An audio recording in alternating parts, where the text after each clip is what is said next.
Takže zdravím, vítejte u druhého dílu Náhodou Domina. Můžete si možná říkat, proč mám víc lidí, jiný lidi. Je to, protože jsem hrál trošku za kameru, ale jenom chvilečku, takže nic extra.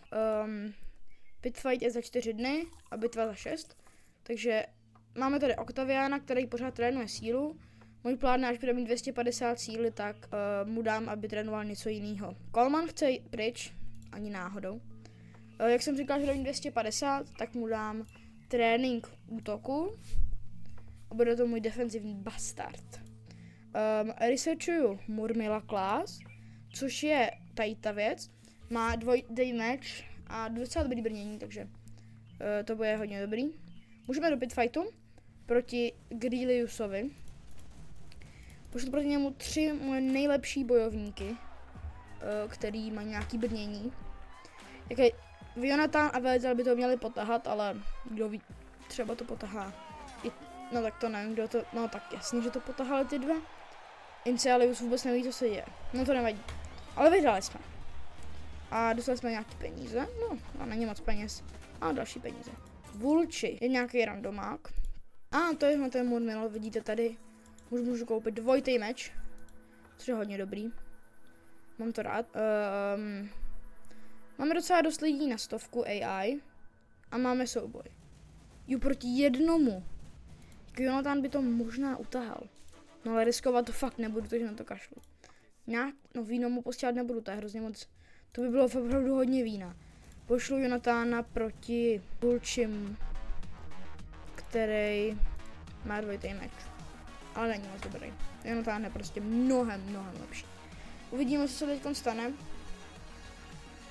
Protože Vulči je tady novej, takže nevím, co umí, ale no tak ten nemá vůbec žádnou šanci neměl, Jonathan je moc rychlej, no ale dal dobrý boj. Akorát si trošku zraněnej, no. Takže už jsme dodělali research Murmily, už můžeme dát třeba Octaviana, ale dělat to zatím nebudu.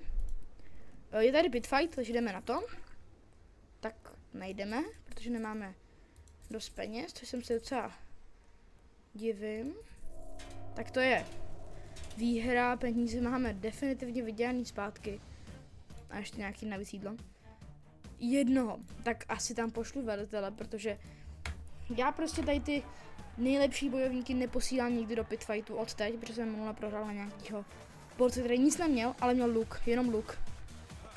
A vyhrál, protože můj nejlepší bojovník byl prostě blbej a chodil pořád něj pryč. Ale to nevadí, protože jsme mohli jít za 500. Výhra je tady lehká. Lucius, který už je venku z arény, který ho můžeme prodat. Ale máme tady tu velice zajímavou kartu, což je za prvé defense priority. Tu hodím třeba Colemanovi, ale hlavně Eagle's Eye. To znamená, že gladiátor má 100% lepší míření, to znamená dvojnásobek.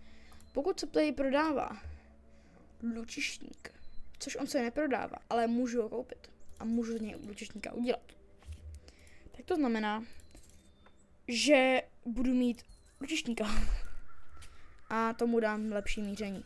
Takže náš lučišník, který bude Hawkeye, tak něho můžeme vytrénovat a udělat z něho tak dobrý lučišníka, který je světný. On nepotřebuje vůbec dobrý brnění. Vůbec dobrý brnění nepotřebuje, protože on potřebuje být hodně lehký a potřebuje být hodně vytrénovaný, aby byl dobrý lučišník. Lord of Třebíč má docela zlepšený útok. Všichni jsou na tom v pohodě. Pitfight je za 7 dní a battle je za 2. Je tady bitva. 1 proti 2. A tady ty dva mají sebou ještě lva, který tam bude jen tak procházet se. Fakt ne. Nebo jo, ale pošlu tam Vulčiho, který je. Nic neumí. Jako vůbec nic neumí, jo. Ale i tak ho tam pošlu, protože vím, že se umře. Ale ono by trvalo dlouho čas ho trénovat, že to je zbytečné. Pokud se ten lev rozběhne na ně, tak to je výhra. Pravděpodobně. No, kdo ví. Vidíme. Rozběhl se na ně, tak to prohrál, protože se rozběh zpátky na nás. Pojď. Čekaj, teď je otázka, z kdo vyhraje. No ale jsme mrtví. Protože náš protivník byl jako Jonathan. Prostě je dobrý. Ne tolik, ale je dobrý. Jako bylo to těsný, ale měl tak málo životů, že ten lev se rozběh na ně, což bylo docela nečekaný. Ale dobrý. Vyhrál jsem. Pitfight je za 5 dní, takže to si počkáme. A potom uvidíme, velitel je skoro plný životy. Je tady někdo byl smutný nebo naštvaný, já bych řekl, že tady máme tohodle, content, taky nechci. A tady máme agitated, tak to fakt nechci, aby byli agitated. To je hodně blbý. No, počkáme si na pitfight. Je tady pitfight, když se podíváme, tak tohle je bitva, která je těžká, ale mohla by být výherní. Lučišníky neposílejte, pokud nemají nad 100 attack level, protože oni jinak dávají třeba 2 damage. Tak já jsem zapal koupit lepší brnění. Tak je Urbanuse třeba, protože ten má trošku dobrý brnění. Mohli by to vyhrát, jo. Hele, ale Apicius zní tak dobře, že má 13 výher, tak to se trošku bojím. Ale ne, to by měla být lehká výhra. Pokud to neskončí špatně. No, jako, takhle. Jako neskončilo to úplně špatně, no ale dobře to definitivně neskončilo. Protože jsou všichni zranění na polovinu životu. Máme Volcaciuse, což je nějaký nubák. Toho prodám. Protože tady ty špatní lidi jsou zbyteční trénovat. A Jonathan už má dobrý attack level. Ten jako jediný dostal menší hity. Ale tyjo. Trošku se bojím toho. Jonathan má docela málo životů. Takže nevím, jestli to je dobrý nápad, ale to je jedno asi. To se nevyplatí. On je rychlej, hrozně rychlej. Když tady to brnění, tak bude úplně mega zatížený. Co je tak těžký? Začít je docela lehký. Ta zbraň je docela, hned je úplně lehký. Tohle je taky docela lehký. Tohle váží 5 kg. No tak to hodíme. No, to zase ne. To zase ne. Tak to 23, tak to ani náhodou. 5 kg, to je dobrý. A tohle, hele, to jako lehčí už určitě nebude. Fight za 15 dní, boj za 8. Takže počkáme si na battle a potom doufám, že to vyhráme, protože tohle bude důležitá bitva, protože bude pravděpodobně skoro 200 dní před šampionátem, který je hodně důležitý. A většinou kolem 200 dní před šampionátem tak je důležitý zápas, který mě může dostat lepší pozici na šampionátu. Pravděpodobně. Není to 100% děný, ale lidi z YouTube to často říkají, že to tak je. Takže uvidíme. A uvidíme, no. Tady je to... Všichni jsou jako vyléčeni. A no tak tohle nevypadá jako. Ale na druhou stranu tady 2 lvy. Určitě tam nepošlu Jonatána. Pošlu tam Inceliuse a Hawkeye. Protože ty lvy mě trošku strašej a ty by mohly hodně Jonatána jako zabít. Takže to radši nebudu riskovat. No tak on může yieldnout. To jsem nevěděl. Ale vyhráli jsme, to jsme Museuse. Ale jinak asi se nic neděje extra. Pitfight je za 6 dní, tak to je docela dlouho.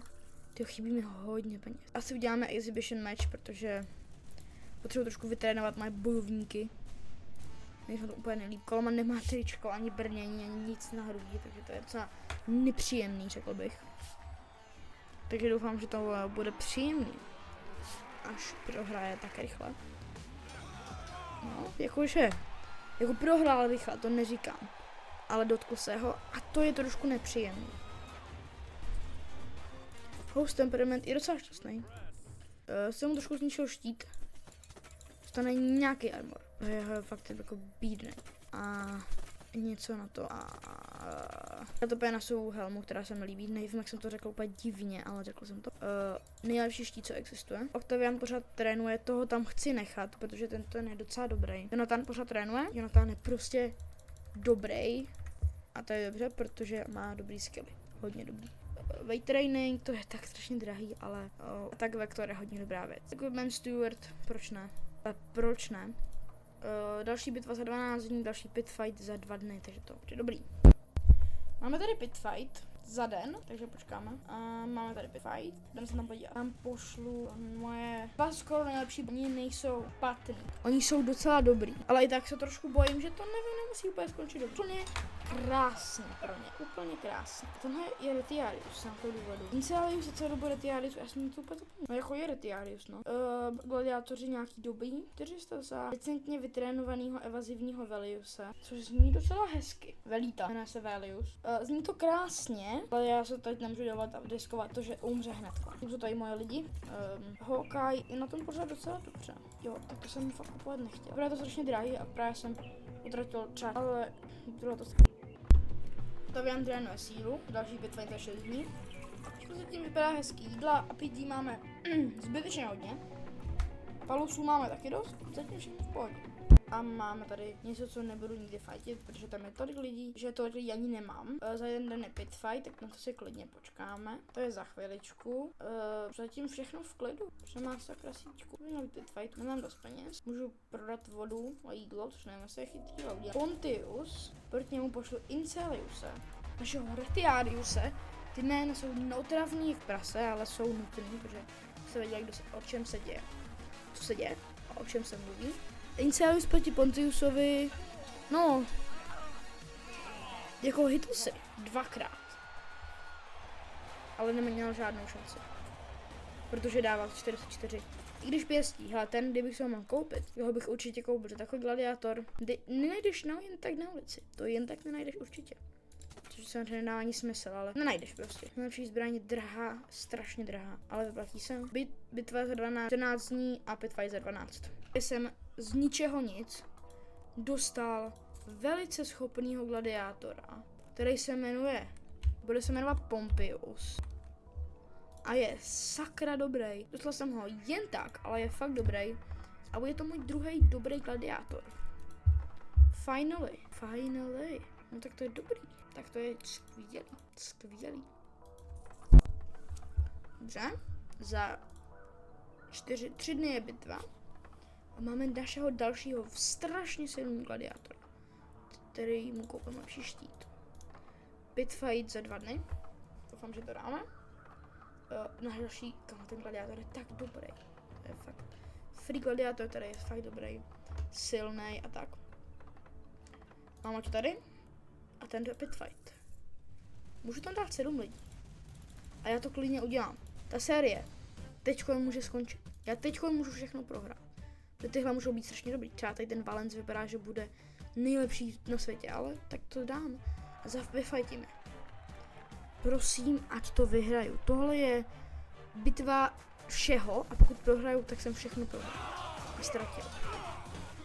A tak to jsem vyhrál. Úplně jsem je rozdrtil na kousky.